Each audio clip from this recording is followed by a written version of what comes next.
Okay. Lisbon, are you there? Should I start?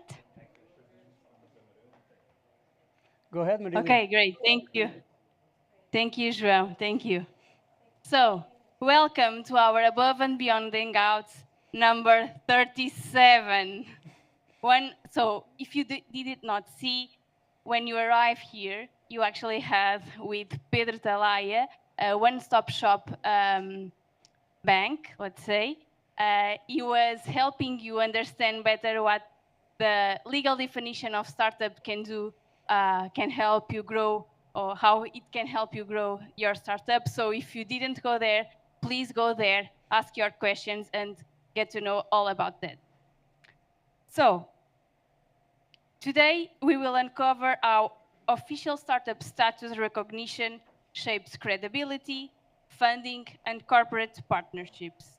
Explore Portugal's role in the European startup landscape and ask what's next to truly empower our ecosystem. But first, let me get up you to speed with what's been going on in our ecosystem and what's coming up. Firstly, are you thinking about growing your startup abroad? Maybe in Brazil, Canada, Spain, France, or Asia? Our applications for business abroad are open, almost closing, so please go to our website and fill in your application. Join the Portuguese delegations attending key tech conferences in these markets. Speaking of which, we just had a Portuguese delegation for the first time at Tech Arena in Stockholm.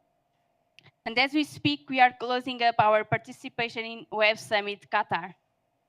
So far, we had great feedback from the startups in this program, with important connections made and some ideas lined up for international growth. And next week, we'll be heading to Barcelona for 4 years from now, a part of the Mobile World Congress. And also, have you heard? The Startup Nations Standard Report from this year by ESNE is out, and it's a must read for everyone interested in the future of startups in Europe. At Startup Portugal, we are proud to have contributed to this report, as Portugal stands out in several categories. So you better go check it out. And last but not least, don't forget to get your tickets for SIM Conference 2025. You can use discount codes. And now, please do not miss this. Hangout 37 to have a 37% discount on the tickets. This was made specially for you on this Hangout, so do not miss it. From May 8th to 9 this year in Porto, we will bring together founders, entrepreneurs, and investors for 2 days of high-impact connections. We just launched SIM Conference on social media, so stay tuned on everything about SIM Conference. Please follow SIM Conference on LinkedIn and on Instagram. Just write SIM Conference and you will find it very easily. So that's it. I will pass my micro to Madalena. So, João, thank you there. I will go. Thank you very much. I also have a mic Thank here. you, Maria. Hello, everyone, and welcome to the 37th of Above and Beyond. My name is Madalena Cardoso, and back in Lisbon, we have João Moreira Pires. How's Hi there. everything? Everything's fine here and over there, Madalena. All good? The room is super full, and we are very excited to start this hangout. Okay, so let's start it here in Lisbon. Hi, everyone. Today we will welcome Steven Dussou for Smart Golf Courses. First pitch of the evening. Come on.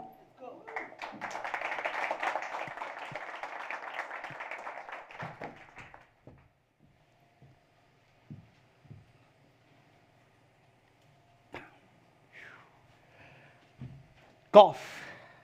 How many people here know how to play golf? Awesome. Me neither. I'm joking. Did you know that golf courses in Portugal are losing 80% of their revenue due to their outdated business model. And basically, players are highly disengaged, and sponsors are struggling to reach this highly value diverse audience. So, what is the solution? We are bringing to you the one of its kind smart golf courses solution. Smart golf courses is basically a tech-driven platform that creates highly engagement, real-time engagement on the golf course, powered by NFC technology, QR solutions, and AI. So basically what we do is we ensure that players spend more time on the golf course. Golf courses increase their revenue, and sponsors are able to gain access to real-time data insight that they are able to target this high-value audience. The market is huge. In Europe, we have a 2 billion euros, guys, with the B. 2 billion euros market in Europe, and you have about 8,940 golf courses across Europe, sorry. Now, in Portugal, you have 91 golf courses producing 16.7 million euros every single year. And that market for us as smart golf courses is literally up for grabs.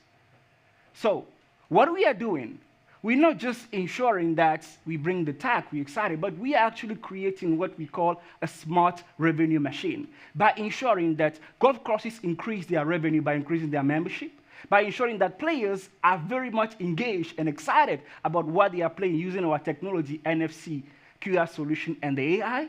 And the sponsors, once again, get real-time data insight so that they are able to target their marketing or their offers towards these educated, high-value net worth individuals. Our business model. We charge a $3,000 because, I put dollars because we are ready to go international already, okay? $3,000, 2,890 euros, you may say. And our model is a B2B SaaS business model. And we basically offer the subscription, the monthly subscription, the toolkit, and also AI-driven data, fully packaged for our sponsors and our clients, which are the golf courses.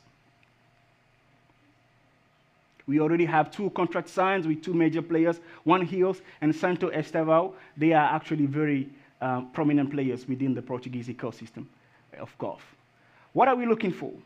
We are looking for only 500,000 euros, of which 40% will be used for the product development, 20% for operational expenses, 10% contingency, and 30% for marketing.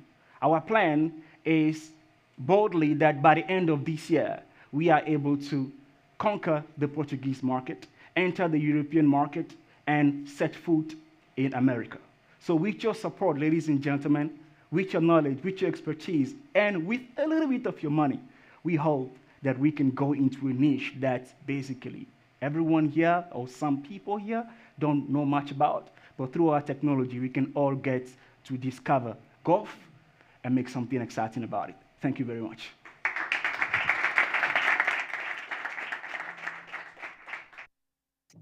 Thank you very much, Stephen. Now let's welcome to the stage here for the second pitch, João Santos, founder of Tilect. All right, let's start. Did you know that an AI engineer makes an entry salary in Portugal of around 55,000 euros a year? This is an entry-level salary higher than 95% of all Portuguese salaries. In other words, it's pretty expensive to hire AI engineers. And the other day, somebody told me, João, how great would it be if I could predict what I will sell in the upcoming months and put you in a position of owner of a business? Wouldn't it be great if you had a tool that allows you to forecast what you will sell in the upcoming 30 days so you can optimize your sales processes? This is exactly where I feel comfortable. I'm João, founder of Tilect, and before creating Tilect, I was responsible for AI teams at the BMW Group. And when I thought a little bit more about this challenge, I started doing some basic math. And to implement these kind of forecasting solutions, you need at least 1 year to develop. And even if you take a simple and conservative approach, the budget for these kind of projects is going to be at least 3 million euros a year. And this is a lowball estimation. So faced with this problem, we created the Intelligent Algorithm Builder. This platform allows you to automate what an AI engineer does in the different steps that allow you to predict and create these analysis that an AI engineer usually does to create these forecasting solutions. So by automating these steps, we can reduce up to 90% the cost for companies to forecast. Let's go for a real example. By simulating and using Tillect's Intelligent Algorithm Builder, we can create the algorithms that allow you to understand the relationship between price and demand, which give businesses a concrete tool that allows them to simulate what happens if they change the prices of their products. So in this example, we are increasing the cost of my units, of my prices. So I'm reducing how many items I will sell. I will sell less, I'm increasing prices. So here, it's expected to have a lower sales volume, but higher profit margins. So in the end, what this tool allows us to see is that even if I increase the price, I will sell a good quantity, a good amount, which allows me to increase my profits. So in the end, for the business, this is a good decision, a good business decision. This is one of the examples of what's possible by automating what you can build with algorithms for sales. This is a fast-growing market. The automated machine learning is growing exponentially with a compound annual growth rate of 35%. And you know, AI is becoming more sophisticated. Every time you see the AI seems to be able to analyze and comprehend more complex patterns. And in the end, agentic AI is enabling all of this.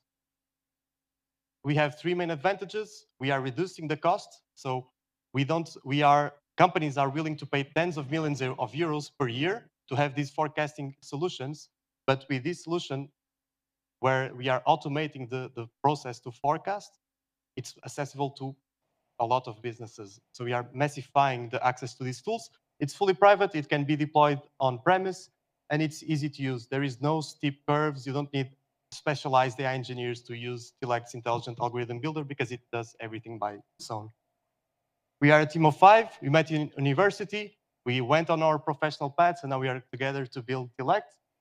I was leading these kind of initiatives for BMW Group.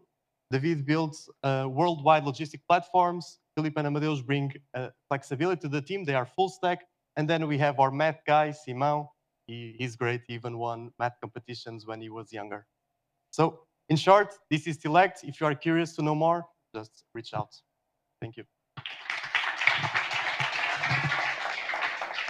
Thank you so much, João. Now, to guide us through this deep dive on the startup law and the benefits that arise from it for your startup, please welcome Startup Portugal's Head of Data, Tech and Public Policies, Mr. João Silva.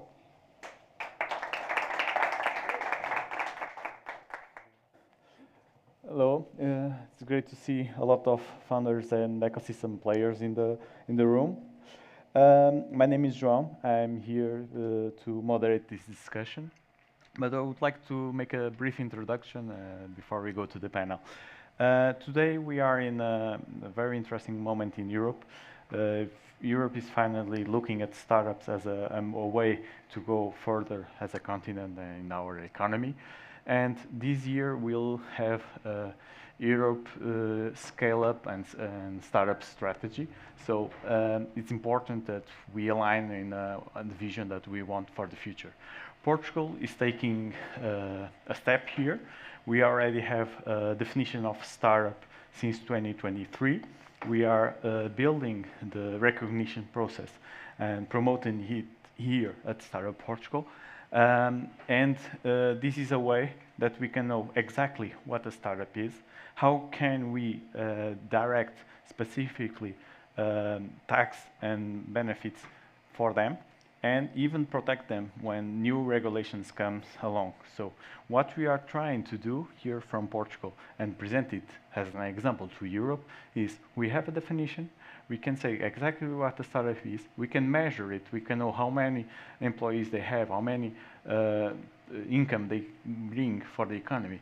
And this is important for us to be able to go to the Ministry of Finance and ask, we need more, we need a tax regime specifically for startups. We already have a stock options plan in Portugal that is one of the most competitive in all Europe and even in the world, but we can build up more. And that's why I bring this panel, this group of individuals that can share a lot of experience in this area. We want to I will ask a few questions. You are open then to a question in the end. But for the time being, I'm going to ask Paula Pinho in Porto if you can come to the stage. I'm not seeing, but I hope someone is clapping. And even also in Porto, Ana Vieira from Remote.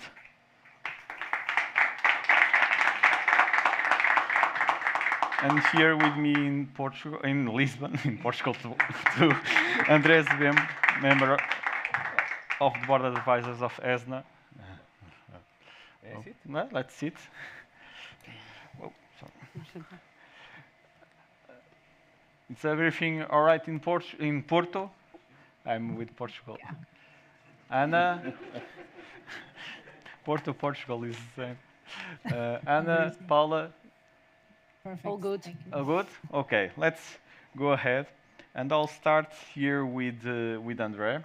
André, you were former Secretary of State for Digital Transition. You are a member of the advisory board of ESNA, so you have a vision for what we need for the startups.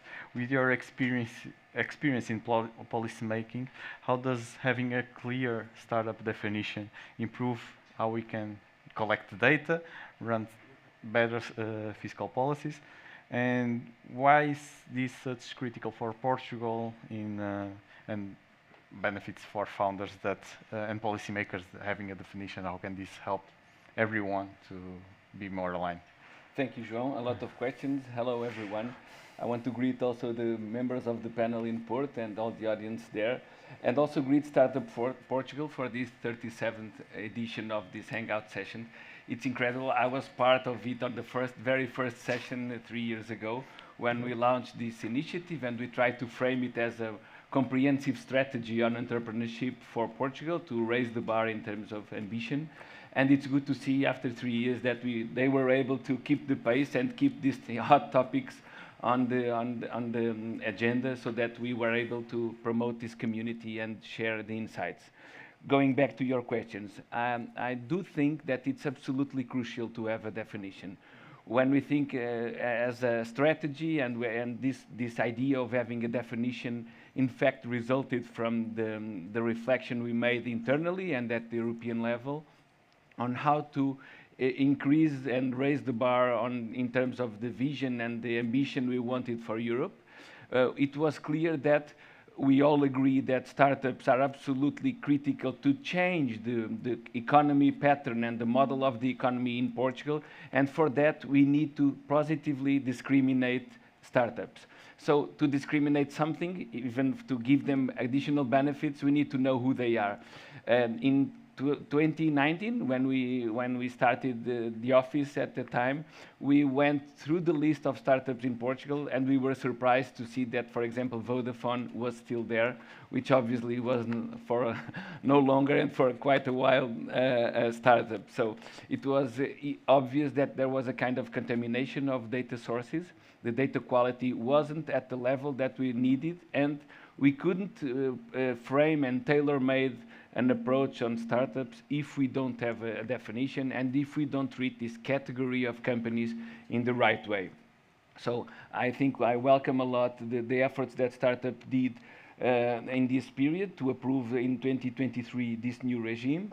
I know that Spain did the same, more or less at the same time, and possibly that explains why Portugal and Spain are, at this moment, it's part of the contribution, growing double the rhythm of the European Union and the Eurozone. So I do think it's a best practice because, in fact, also helps the policy decision makers afterwards to frame and to identify the pain points, having clear data, and from there also make impact assessment on the policies we're doing. So congratulations for successfully promoting this adoption. Thank you very much. It's a work that we keep doing. I'm going to Porto, to Anna from Remote. Remote was one of the first companies to apply for this official recognition. You are already, it's, well, our unicorn, one of our unicorns. Even the process was already fully streamlined. Anna reached to me to have their own recognition. I want to ask you, how was this experience, and how this could be improved? And as one of the first recognized scale-ups, what status did it bring? What advantage did it bring for Remote, and what can we improve on that area? Hello, João. Thank you for having us here again, somehow. So for us at Remote, first, it's very important to be recognized in Portugal, because although we are American, we are in fact mostly Portuguese. Remote was in Portugal by our Portuguese founder and Dutch founder, which were both here in Portugal when Remote was funded. So for us, it was the principle of being recognized in Portugal was like, we are Portuguese and we wanted to be recognized in Portugal, and we work very closely with Startup Portugal.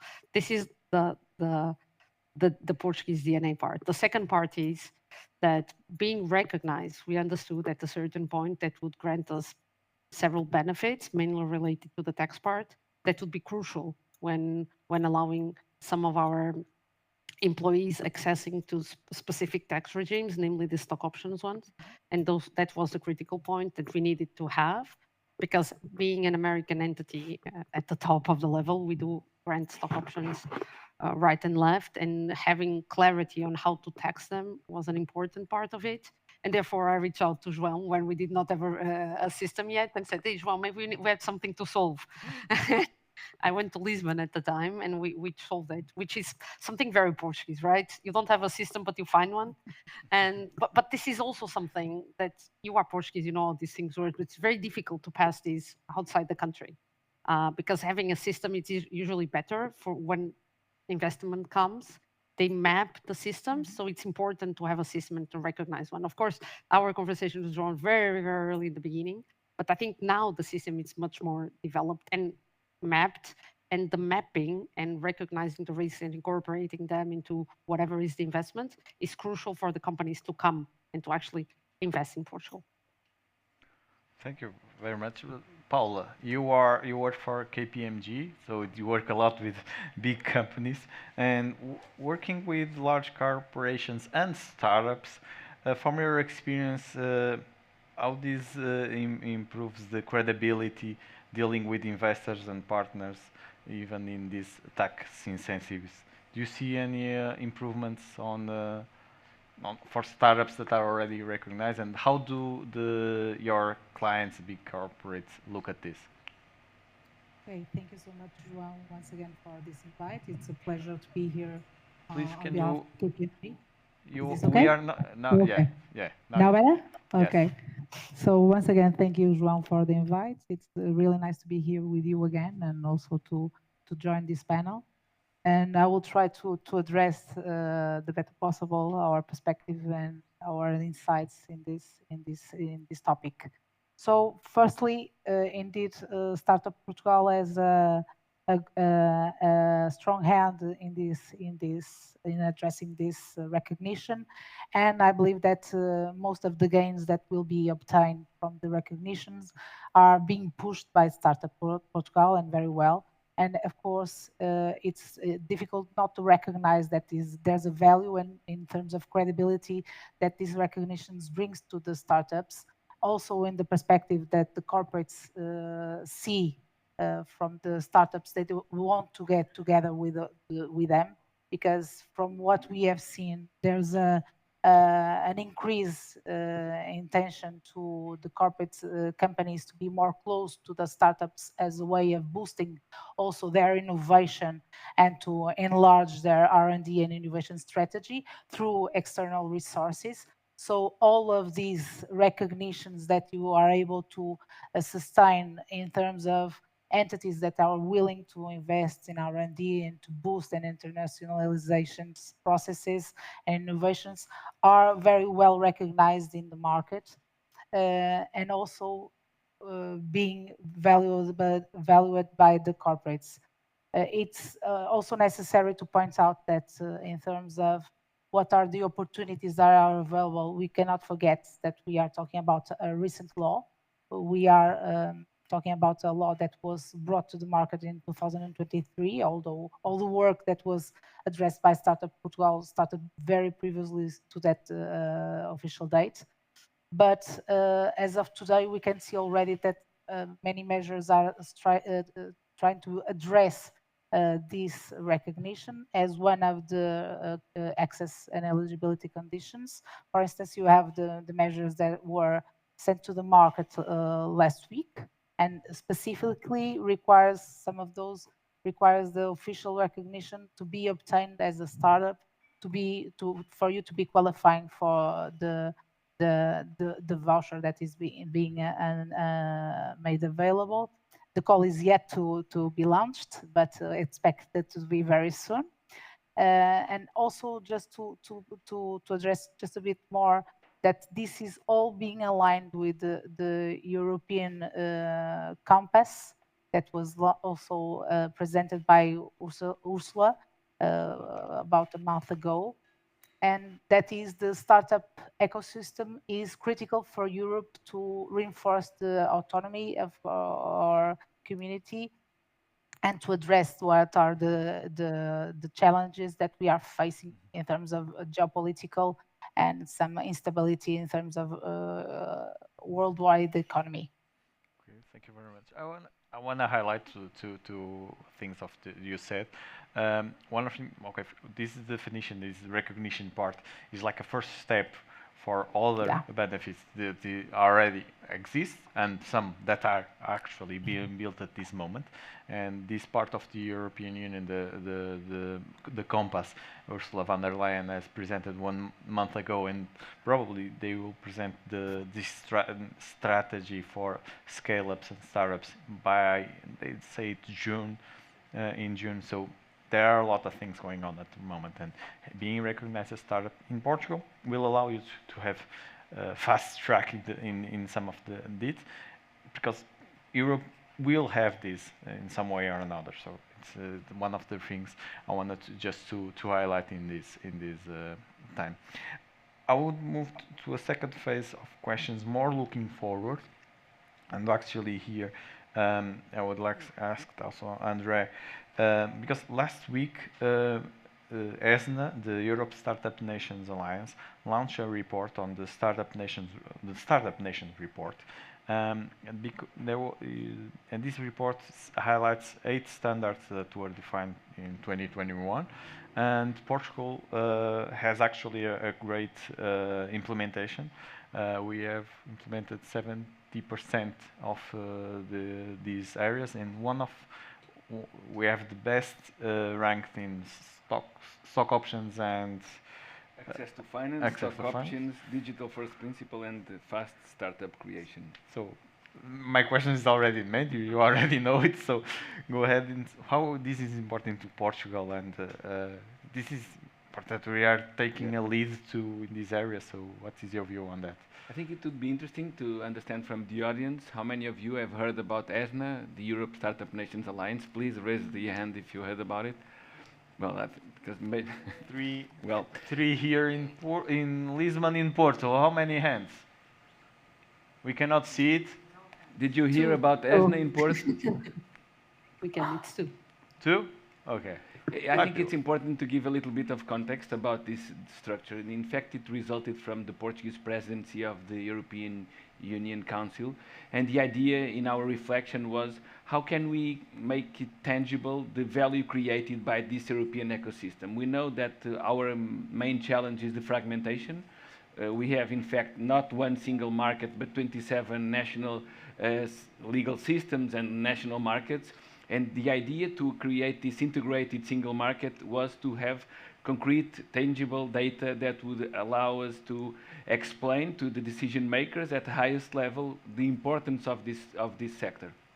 So we decided that there was a lack in the ecosystem and the European level, because there was no agency or European agency or structure that was dealing with the concrete needs of the startups. So we thought about proposing to the European Commission a new structure, which was named the European Startup Nations Alliance, so the ESNA. And the headquarter will be in Lisbon, because it was an initiative. It is already. It is. It will be the new headquarter, the new new premises headquarters, yes. will be in the Portuguese pavilion, right close to the Web Summit and very close to the Creative Hub or the Unicorn Factory. So the idea is to create this hub in Lisbon that will reinforce our positioning international, but more than that, not to create competition between countries, but increase the overall competitiveness of Europe as a whole. If we look to data, to quality data of the European ecosystem, it's impressive, because in fact we are bigger than the US, although we always feel we are smaller. We have a higher number of startups, we have more founders, we have an incredible network of universities and a high-level educational system that creates all this brain power available, but at the end of the day, we know we are still lagging behind, because when things get tough, they typically move, when they become scale-ups, they typically move to the US. So we needed an integrated approach and a collaboration between all of us with focal points in all the countries, and that's why we launched this initiative that is growing significantly and actively contributing to the European thinking, and the European Commission works on framing new policies for startups and launching new and designing new policies. So going back to your question, this was a combined approach. We had HESNA on one side, and on the other side, we decided to politically approve, between the 27 countries, what we call the Startup Nation Standards, meaning we wanted to give these guidelines to all of the 27 countries, explaining, if you want to become a startup nation, what you should be thinking about. Things that go from talent, attraction and retention, to taxation, including the stock options, to creating fast a new company, incorporating a new company, all these areas, to access to finance, to social inclusion and diversity, to regulation and public procurement. All these dimensions were explained, and the idea was to challenge the countries and the governments to really be intentional on supporting a clear startup policy, friendly policy. And we approved that politically at the time in 2021, and the idea was afterwards use ESNA to monitor the progress from each country and understand what has been the performance of each country. And that's why this report that João just mentioned is so important, because we already have some time, couple of years, and we can already understand what is the performance of each country. The idea is, I will repeat this, is not to promote competition between us. The idea is to really integrate and make it clear the value of this very, very strong European ecosystem. Because at the end of the day, we are very, very significant. We are not as small as we think. So the good news is, in the case of Portugal, is that we have now a guideline. We know what areas we want to prioritize, and we have had significant progress in the last year. In those 8 dimensions, 4 of them we are close to the top, to the 100%. I will repeat: access to finance. We know this is just a guideline. We all are aware that we are not yet there in terms of where we want to be. We need more finance, We but need more we have finance. access to finance. But we have access, and only more. more than that, we had significant progress. On stock options, we approved a new regime. On digital first principle, meaning promoting digital public services and having a significant offering in terms of the digital infrastructure, it's also there. And fast startup creation is also one area in which we were quite successful. Where we still have a way to go, social inclusion and diversity. I think we need to think about it, although in this panel we have two ladies and two men, but it's just a small joke. Attracting talent. We still need a better way of attracting talent, the so-called EU startup visa that will create a fast track to attract more talent, international talent, and more brain power to Europe is not yet there. But in Portugal already there.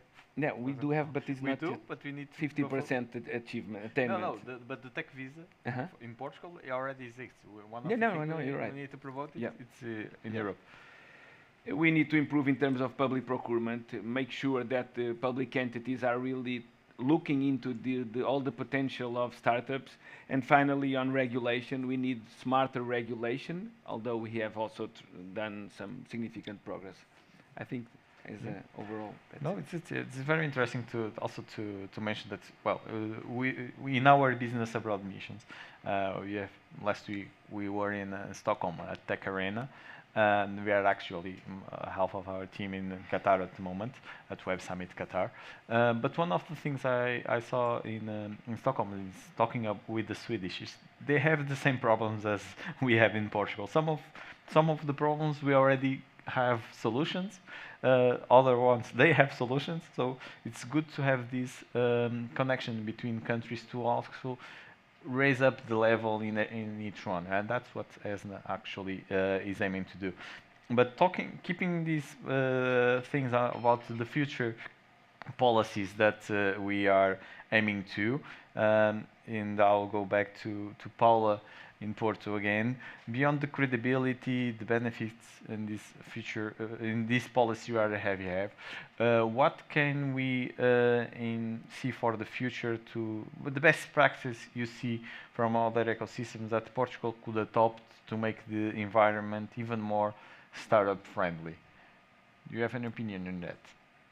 Yeah, eventually, and here I will also align with what is being said under the compass, that looking at the startups and try to fit more the opportunities that we may have to capital under the earlier stage of developments for our startups could and should be one topic to address in the future. But also, of course, the talent is also a critical point that was already addressed there in Lisbon.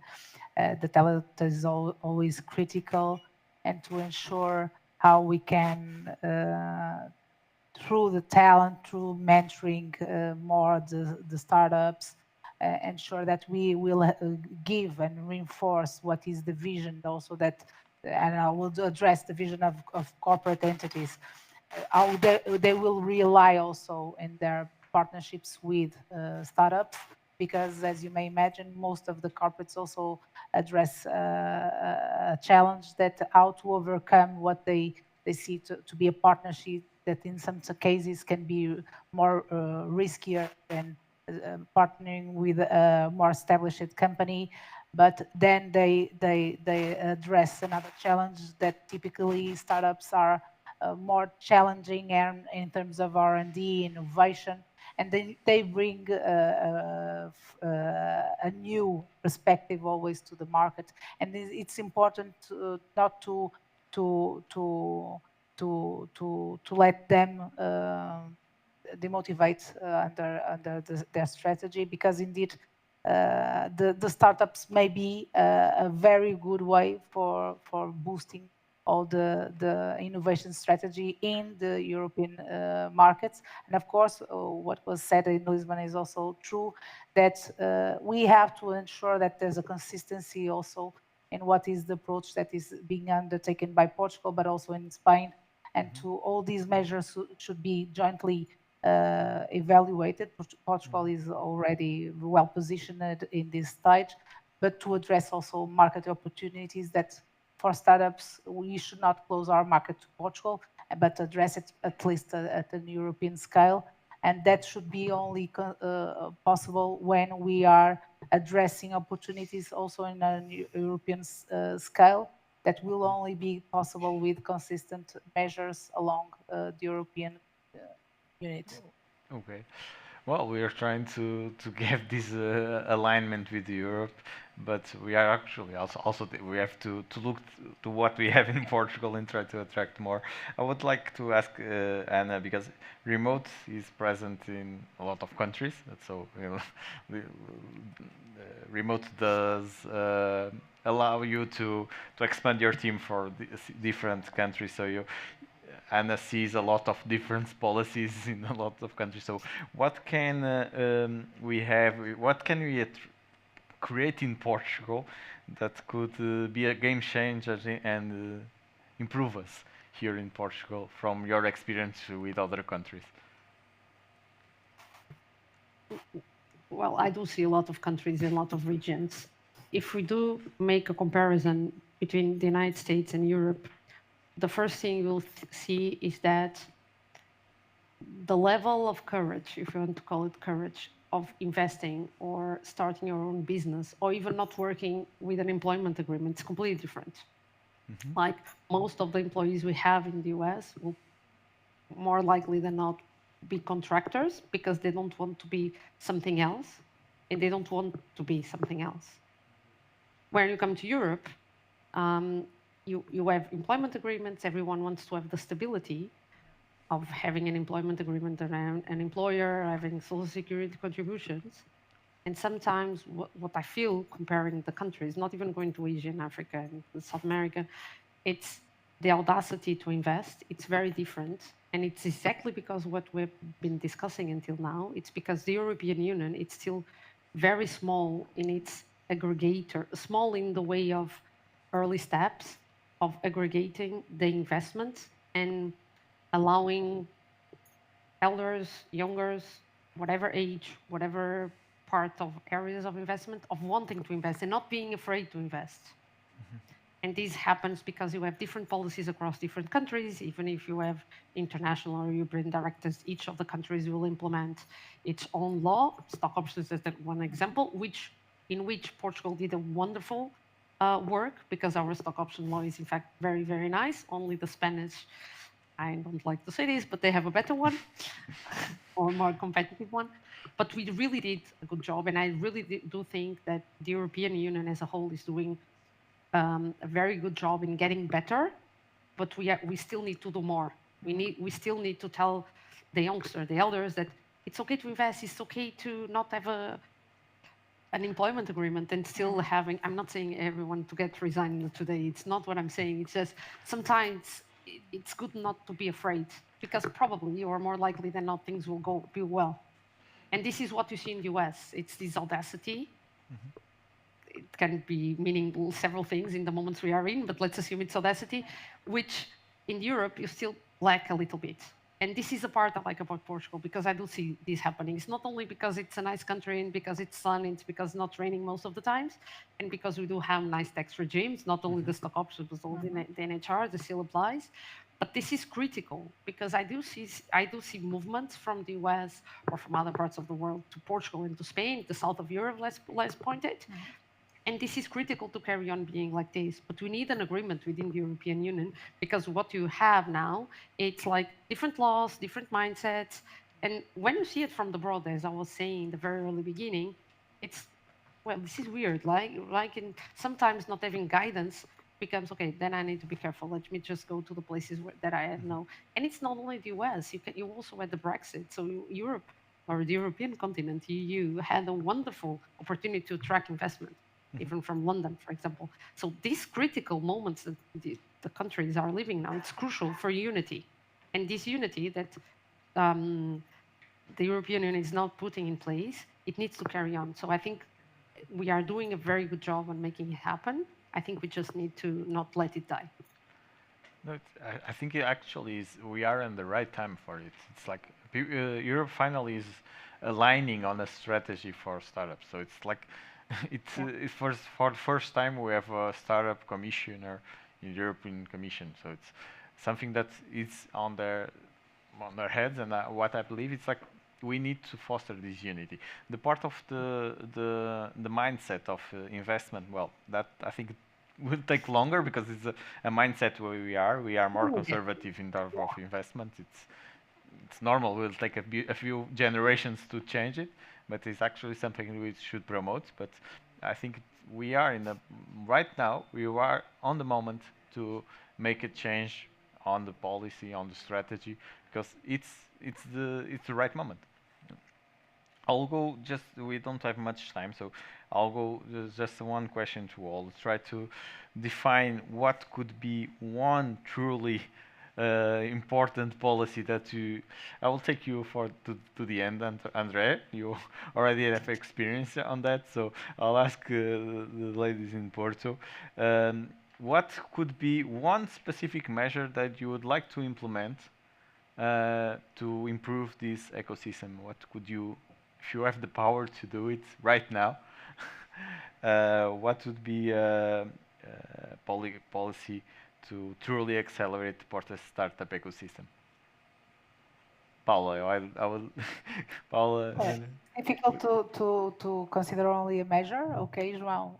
So what I will be touched by what is the most difficulty that I feel when I'm working with a startup that in my area, in my practice area, that are the grants and incentives.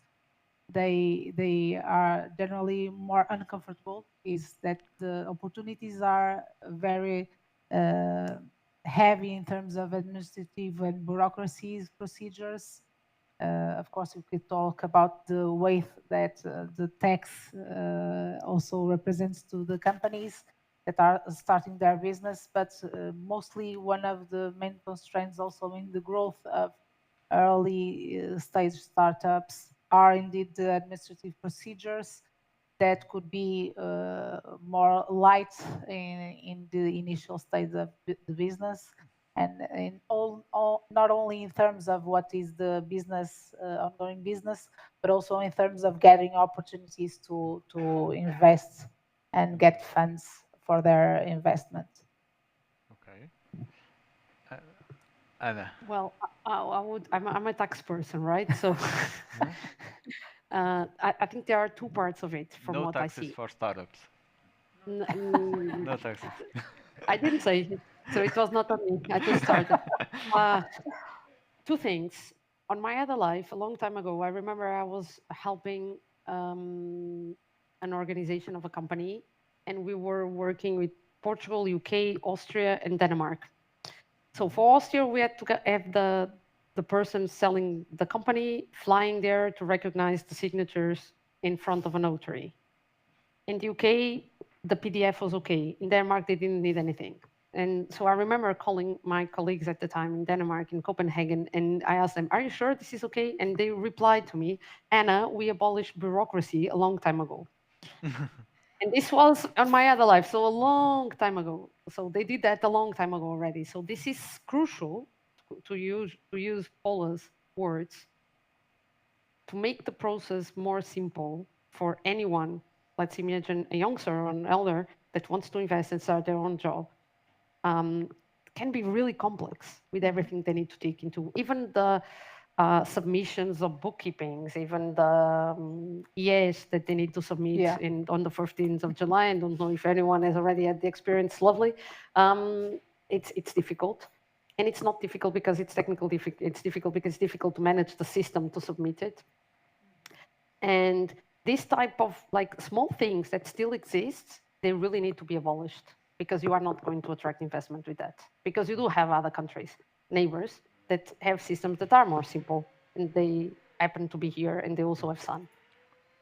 The second part of it, it's the taxation part. I would not say zero taxes for the startups. I wouldn't go so far, but probably have it in a more equitative way, because you do have 50 up tax rate on higher salaries, and sometimes it's not that difficult to get there from a Portuguese perspective. Like, for example, in Germany, you only tax at 48% above 150,000 euros, and we could go on in other countries. So I think that when you compare other countries, again, neighbor countries, you do have lower tax rates, although they also have special tax regimes. We also have special tax regimes. So I think that not using so many different tax rates across different countries and making it a little bit more harmonious from a tax perspective would help a lot the investment in Portugal when you want to attract people. So it would be a mixture of both from what I see. But of course, I'm biased. I'm a tax person, so it's what I do for a living. But this is what I see. Bureaucracy and the higher tax rates will really help our being able to attract investment from outside. Thank you, Andre. You already have some experience. You are in the safe place. You don't be binding to do something right now. Nowadays, there's you no don't such have safe place. But, okay. No safe place. I will do my best. What would be very interesting? Well, I think I dislike the idea of a silver bullet that will solve all our problems. We know that success really comes hard, and I think part of the Portuguese success in this area comes from the consistency of the public policies and the private sector that was consistently supported over the years, and that we were able to make it immune to the different political cycles. It has been a consistently political priority for all the governments, and that is paying off as a country. Having said this, I would say that at the Portuguese level, at the national level, my colleagues have already mentioned the two obvious topics, which is taxation, bureaucracy, and red tape. I would suggest to be different to the promotion of entrepreneurial skills at the in schools. Going back to what Ana Vieira mentioned, I think we do have a problem in Portugal and in Europe in terms of risk adversity mindset, and we need to change that, and that will be relevant for the future generations to really change the context. At the European level, I would put all my investments on the 28th regime.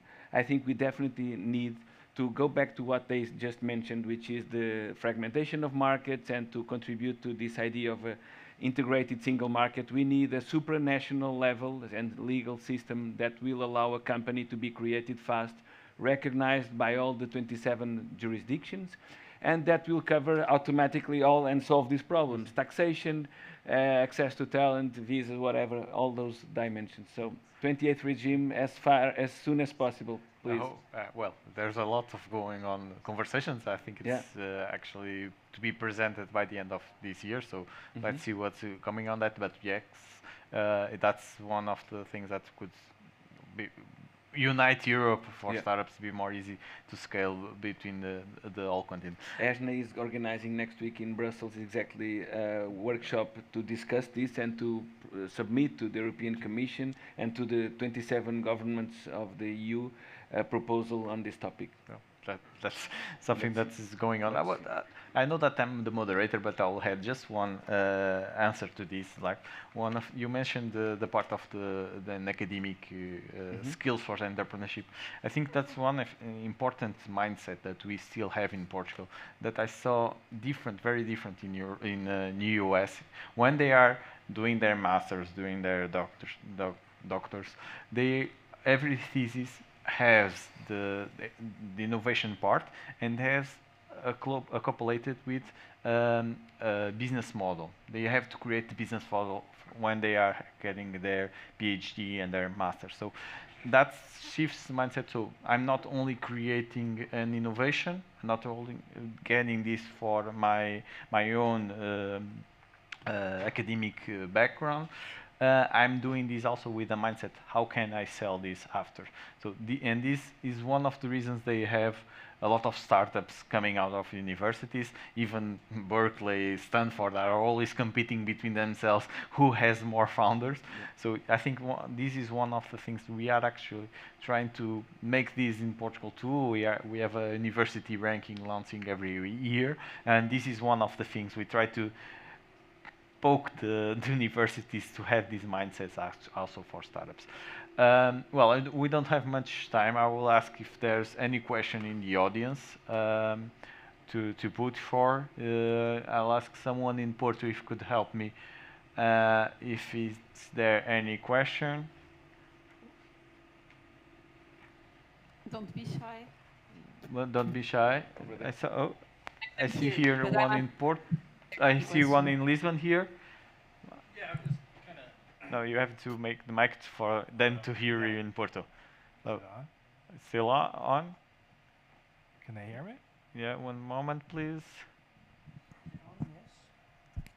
Yes, I think it's. Yeah, no, I was just wondering because you were initially talking from the, the perspective of what you're trying to get out of it from a governance perspective, and that you want to set up something that you can quantify what counts as a startup, quantify to some degree what that brings to the economy, and then quantify like, was this a good policy? Do you want to continue the policy? I was wondering if you could speak a little bit more towards both what is the definition of a startup and what you're looking for, because you said Vodafone's not, but what about a company like SoundCloud in Germany? Like they've been around a while, they're not Spotify. Spotify's not a startup. I don't know if I would consider SoundCloud a startup, but maybe. So I kind of like to know a little bit more about what you see a startup being from a quantitative perspective, and then what are the outcomes you want to measure as the Portuguese government? Because if you're going to offer a lower tax rate, theoretically, that's because you want something better in return, higher growth, et cetera. So I was kind of wondering if you could elaborate more, kind of what the government's looking for. Just to one heads up, because we have a small stand here in both in Porto where we can explain you specifically how to get the recognition and explain the definition in more thoroughly. But I will have you want to answer the second part of the question. But maybe regarding the criteria, you'd like to. Yes, the criteria I can say right away fastly. It's less than 10 years, less than 250 employees, less than 50 million on turnover, and have a scalability or an innovative perspective. This is more qualitative, so we have a quantity way to see what is innovation, what is scalability by some seals that already have from the other public institutions in Portugal. But even if you don't have that, you can ask for a previous declaration for Startup Portugal. That will allow you for a few years to have you send us the pitch deck, and you see, okay, this has potential. We have a team to analyze it. This is potential. So we give these declarations for 3 years. So you, for the first 3 years, you already can be recognized as a startup. If you, in the end of that 3 years, you already have to have a VC funding or innovation seal or declaration from the National Innovation Agency that allows you to continue with that up to the 10 years. If you, in some of the, if you pass the 10 years or the 250 employees or the 50 million in turnover, you can still apply for a scale-up definition. That's more broad, and we are giving that to the companies that are ready to have the startup visa. They apply for having startup visas in their teams, and for the companies that pass these three quantitative criteria, the years, the employees, and the turnover, if they pass it above it, they can still have the scale-up if they have the tech visa applications or availability to apply for tech visas. But for the second part, what is the question? Sorry. Like what does the government get out of it? What? What's the goal of the policy? Kind of like what's the goal of the policy for the government? Like what's the benefit to Portugal to give a lower tax rate? Like, what's the intended benefit? If we want to nurture this ecosystem, and we do want, because we are aware of the, I'm not in the government no longer, so I will not be speaking in the name of the government. As you can imagine, the government is from a different party, so far from that. Just having been on that role, the idea at the moment was to really be able to govern or support, have a kind of governance and give visibility to what is happening. having in mind that we do believe that this is game changer in terms of the new economy we want to have in Portugal, to have a much higher added value to the economy, a much higher capacity, a totally different profile of economy, we need to nurture this ecosystem, we need to support founders, we need to bring more investors, we need to have more brain power and more talent. So this requires an integrated strategy that would cover all these dimensions, and that's why we needed the law to have a formal legal framework that would allow us to positively discriminate this ecosystem, and from there try to frame supporting programs, put in place some initiatives in order to grow faster. That was the initiative. And from there also internationally, at the European level, but also globally, to position Portugal with this new brand. It was part of a digital nation strategy in which startups was one of the dimensions. Create new brand, Portugal Digital, which was a new way that we wanted to be perceived internationally, not only as the country that is safe and with the nice beaches and with good weather. We wanted also to be positioned that totally with a different perception internationally. You want to add something? Or do you have any questions from Porto? Everyone is really shy, but we have one question. Well, actually, startups actually need also some protection for the incumbents. So the big companies already have all the departments to solve everything. So we still need to give it's like a net for them to be safe in the beginning, for them to grow big enough so they can stand on their own. It's like give that small thing for the babies to start walking. Is what we try to do with this legislation. But question in Porto? Yes, we have one. We have one. It's working already, right? Yes, okay. it is. Yeah. Thank you for all these insights. It's not really a question, it's more like a comment from an immigrant that is trying to build a business here in Portugal. And my brother is living in the US, and he had no degree. He didn't speak, basically spoke any English. And he came there, he opened the company in 10 minutes, and now he's building a successful business, just like a personal story. And I'm here for 3.5 years with 3 master degrees, 5 languages. Yeah, barely making my ends meet. Yeah, so just a simple comparison, you know. And then my comment would be to you, Anna. I agree about the bureaucracy, but I think it's not only like about building your business, it's also about all the bureaucracy, like how you build your life, because as entrepreneur, you're coming from abroad, and I could say that it's really, really hard, especially if you're alone and if you're a woman. It's not easy to be here and navigate all the systems without big investment, big money in your pocket. It's doable, but I can see that if I knew what I was signing up for, I would probably go to the US. But I love Portugal. I'm planning to stay here. Maybe like a small question, what are your thoughts on the canceling of NHR, this non-habitual tax? And yeah, like in general, your thoughts on what I said is that it's like a complex issue. It's not only opening a company, but like attracting talents. It's also making their life, you know, easier, and so they can work hard, you know, on their startups. So that would be. I'm also a woman here, right? So I kind of understand what you are coming from, and I know how difficult and challenging can be, mainly here in Porto. Let's be transparent on what we are discussing. Although I think it's getting better, and I think it will get better. And I personally think you are better here than in the US for several reasons.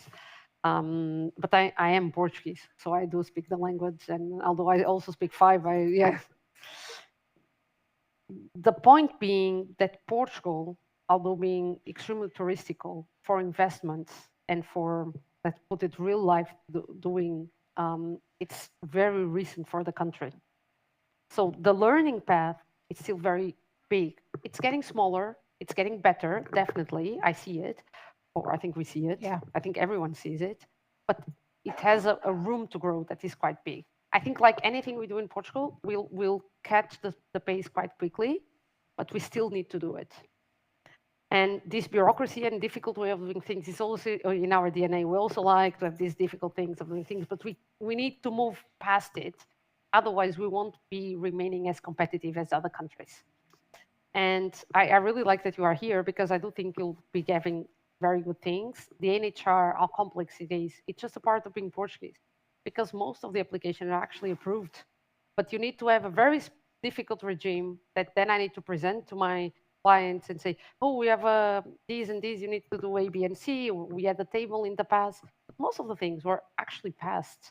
So it looks always much more difficult than it is, but you need to learn your ways around it. So either you have a very key person that actually tells you, no, yes, it says there, but you can read it like this, and you do all the shortcuts around it, which is something we, as Portuguese, we like it very much, but we really need to go past it. Otherwise, it's not sustainable when someone comes, because if you don't have a correct person to help you, and in my past life, I was working a lot with startups, and of course, I also work a lot with startups here. The point being, I've been working with startups for a long time, and sometimes just a small thing, and it makes a big difference because you just know how things work, and nobody will be able to tell you. Then we can also go to the public system that needs to get better, but it is getting better, and this is the system we need, or the message we need to pass here. I think the governments, different ones, whatever, it doesn't matter, are really doing a big step forward, but we still need to carry on working towards it. So yes, the bureaucracy and the small steps in between are still needed, and for that you need the help locally. Otherwise, it's very difficult, but still better than the US. And also, I would like to add on that, because at Sarah Portugal, one of the missions we have is actually to help in these cases. Of course, we cannot help in everything, but there's one thing that we have, the one-stop shop, that is there actually in Francisca there in Porto, and here we have also. It's a way for us to try to understand what is your needs, if there's something, if it's you are having a problem with the National Registration Office. Sometimes it's just something lost in translation.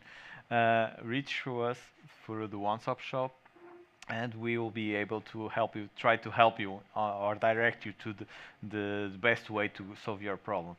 Of course, we cannot solve everything, but at least we try to help you, to guide you through for the right channels.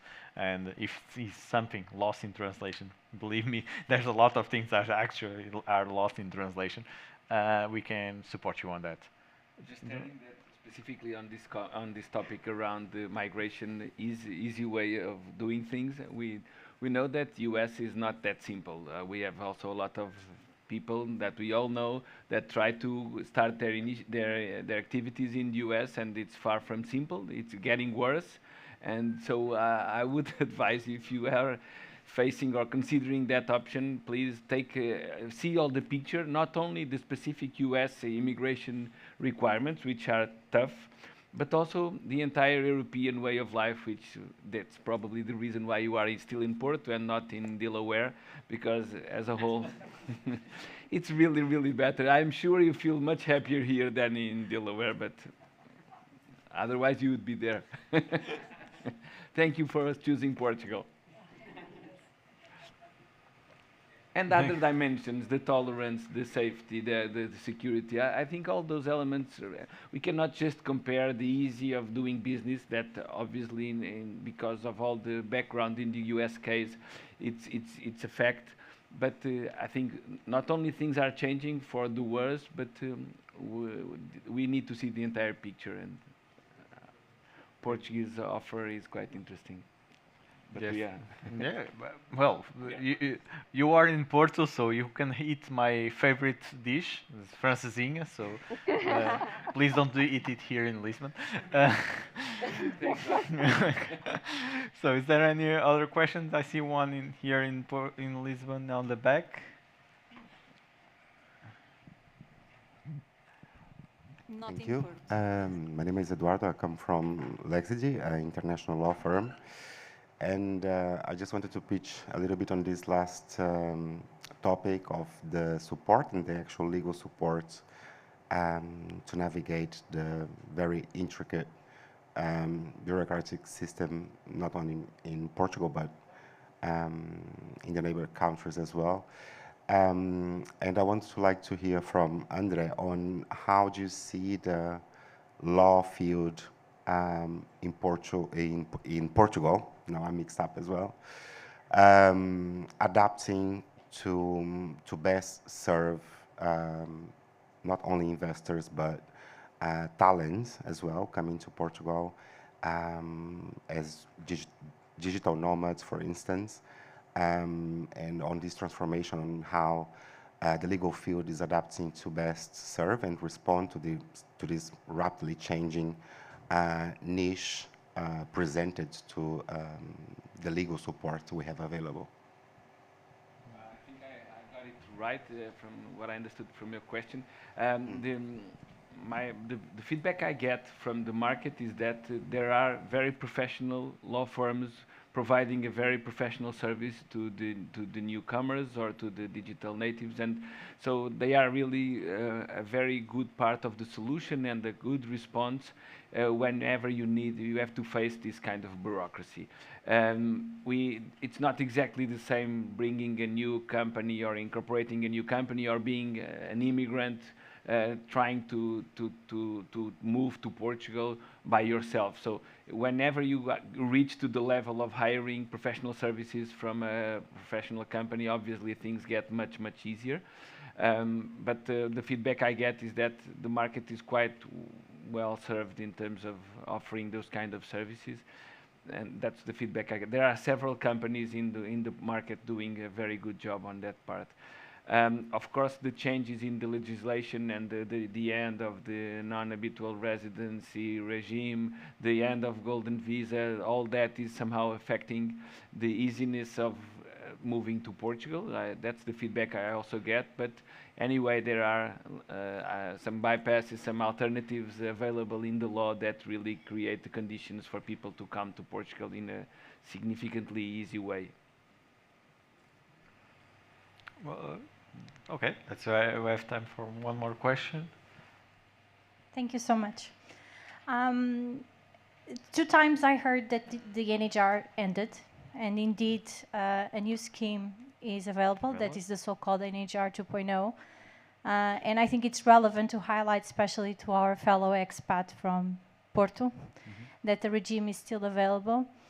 So in this end, I would like to clarify a little bit how it has been your experience with this new regime since the state budget of 2 years ago, how it's going in a practical way and aspects regarding the NHR 2.0. Thank you.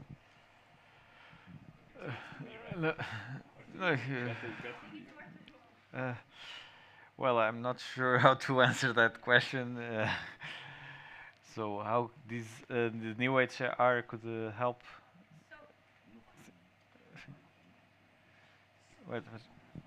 So it was created the end of the NHR, as we know, the end of the golden visa and all of that. But we cannot be so dramatic because we have a new regime that is in place. And I think a lot of people don't know about it. And that is the so-called NHR 2.0. So if you have a startup and if you certify as a startup, and currently from my knowledge, you have startups that are saying this is an incentive for investment as well, which is another matter. Any employee of that startup that qualifies for the regime, namely not being a tax resident from the last 5 years, expat or not, can apply for the NHR 2.0, so having the tax benefit for a period of 10 years, which I have some knowledge on the theoretical part and aspect of it, but not yet the practical aspect of it. Well, this new regime is called IFIC in Portuguese. IFIC is to support investment and mostly innovation. So attract high level talent that comes to help to support startups to grow. And this is for the recognized startups. The regime is still to be implemented at full scale. We are actually in these last few weeks trying to clarify this all with the tax authorities, because this is going to be already in this year will already be in effect for the whole year. So this is still needs to be applied, this recognition part to be able for the tax regime. But it's clearly simply, as you mentioned, it's at a special IRS rate of 20% for the ones that come that come to Portugal to work in these companies. If it is a Portuguese or actually someone that is out of the country for the last 5 years, and can apply for this regime. And this will last for 10 years after the beginning of it. It will have more to say in the next few weeks. I'll ask you to follow our social media and our newsletter at Startup Portugal, because we are going to launch something to explain this better, because it's actually being discussed at the moment. So that's why I don't have many that I could explain you more. But as I said before, the recognition part of startup is the first step. That's why I'm promoting it, and we have here the stand out there to explain you how to move through it, and actually to explain some of the benefits already in place, because this is the first step. These things we are trying to clarify, and when we get to clarify, we try to translate it from the legal part to be more communicational to everyone to understand. But if there's any question after that, please reach us. We have this one-stop shop, and we have always these panels every last Wednesday to try to clarify on that. But if someone in the panel wants to add something, feel free to add. No. Oh, We still important. have one question, João. It's okay. João? Yes? We still have one question. You still have one question. Okay. Maybe, João, I can just add one part to help here, that we haven't yet received any feedback from the tax authorities on the new regime regarding the new risk application. No, wait. We are not hearing you. That part I can now better? Now, yes. So just to clarify one part, because I think it was part of the question asked, the tax authorities, at least to the best of my knowledge, haven't come back yet giving their feedback on the application submitted after the ordinance of the 23rd of December. Yes. So as I was saying, we are working on that. We are already talking with them to understand what would this be more applicable, but it's a process that's still ongoing. That's why I cannot disclose much more on it. Even I don't know exactly, so it's something that will come up in the next few weeks, actually. Madalena, you mentioned there was one question, or it was just yes. an answer? There's one more. One more question. Thank you. For the next time. Can you hear me? Yes.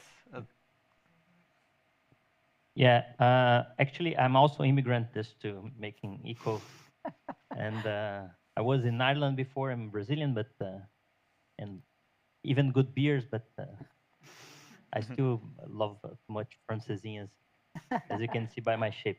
But the question, we discussed a lot about the policy and the role of the government, and we can definitely in any point diminish that. But I still have a thought, right, that I read it once, that the pillars of the building or repeating the success from Silicon Valley is related to 3 pillars. And I couldn't hear about it, actually, even though it was a bit masked in the willingness to take risks, right? But it's also directly related to the funding itself, or how we nurture venture capital or risk funding, right? Because in order to have a unicorn, you need to have a lot of failures. I've not mentioned the numbers itself, but so the question goes for all 3, but could be directly for someone. Exactly what can be done in this field to actually enhance the willingness to take money that it could be completely lost. And this is important for entrepreneurs itself. And beside of that is related to the culture of innovation and actually to exchange, right? And this definitely is related to the education, was also pointed out. But likewise, this openness to like we have it here in Portugal, right? The openness for embrace the new, and I believe that's so. At my question itself, right? I can see the only point missing is exactly the offer of the money itself, right? So how you see that and how to solve this tango? Well, eventually can try. You want some help from Porto? Yeah. Yeah, go ahead. Eventually, just that is precisely one of Please the measures that. put your mic up. Yeah. Yeah. Okay. Yeah. That is precisely one of the measures that the European Commission is recognizing that is missing to boost the startup ecosystem, is precisely to fund in an earlier stage the startups that we still notice that we still are missing funds, not only in Portugal but across Europe, and that is why one of one of the initiatives that is being pointed out is precisely to give more funds to venture capital and also to address and boost the possibility and also the benefits associated to overcome the risk adverse that you see from many investors to address what is the challenge of investing in a startup. And we believe that in the near future, eventually, that will be more precisely answered by Portugal, but also by Europe, to give you more chances to move forward with your business with funds made available by the European Commission. Thank you. Andrea? I was just adding to what was just said. It is clear for everyone that one of the most relevant bottlenecks of the European ecosystem is exactly the access to funding. That is obvious for all of us. Europe has been quite successful in early stage funding for especially public entities, and in the case of Portugal that is also a reality. We have some very early stage investments from Portugal Ventures and from other entities, but when we reach to the Champions League, when they really need access to heavy funding, they typically don't find that kind of availability in the European system, and they need to move to the US. That typically requests them to move the head office, and they start to be, whenever they become unicorns, they typically are already in the US. And to revert this, the idea is try to avoid the actual fragmentation in Europe. So one of the objectives, ESNA and the European Commission, is all about trying to integrate the different sources of funding, creating this idea of a fund of funds. Instead of each country has its own small bucket, we try to combine all of them and create eligibility criteria that any startup in the European Union can apply and be eligible to get access to that much higher scale funding available. So that's how we're trying to do it, but having in mind that the US economy is more agile and more able to create availability of funding to the very late stage companies. Okay. Well, I think we have covered a lot of subjects. I would like to just to mention one more time that we have, if you want to know more about the recognition, we have our team both in Porto and Lisbon available to explain you a bit more of the legal definition and how to do to apply. Also, if you are online watching us in our web stream, our website has a recognition part, so you can go to our website and see this recognition part. I think it's all explained, but of course, if you still have doubts, reach us through the one-stop shop. It's the place you have for everything you need to know about startup ecosystem in Portugal. We try to help you, so please feel free to reach us through that channels. And I hope you can continue. I'll give the floor back to Madalena in Porto to finish this. Okay, so let's give a round of applause to this amazing panel discussion.